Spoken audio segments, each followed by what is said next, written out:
Ranomasina mitombo isatrandro trozona vaventy izay hita eny amorontsiraka Madagasikara. Nisy tranga iray indray tany Nosy Be tamin'ny farany herinandro teo, telo herinandro lasa zay no nilaza fa anokatra fanadihadiana mikasika izany ny ministera tompon'andraikitra, mbola andalana fanadihadiana tsy mbola misy nitatitra mikasika izany hatreto. Tsasela anjara feno mampiona Andray Anjalala.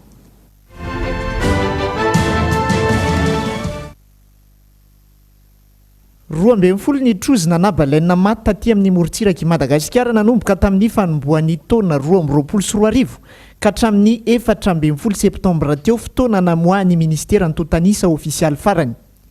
Mbola nisy tranga nefa taorian'izay. Vao tamin'ny farany herinandro teo tany Nosy Be indray ity tranga ity, trozona vaventy iray hita faty teny amoron-dranomasina. Tranga tsy fahita ity fahafatesana trozona matetika eto Madagasikara ity, mampametra-panontaniana ny tena antony. Ny ministera milaza fa efa nanokatra fanadihadiana nandritra ny fanazavany farany, tsy mbola nisy tatitra momba izay fivoarany fanadihadiana izay kosa hatreto.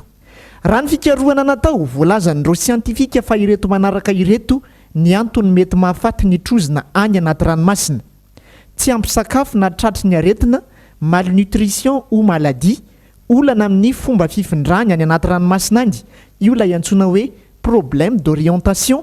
Misy ihany koa ny antsoina hoe topographie complexe, olana mitranga io rehefa mifindra ranomasina mihaza ny trozona dia misy tsy zakany vatany ilay ranomasina.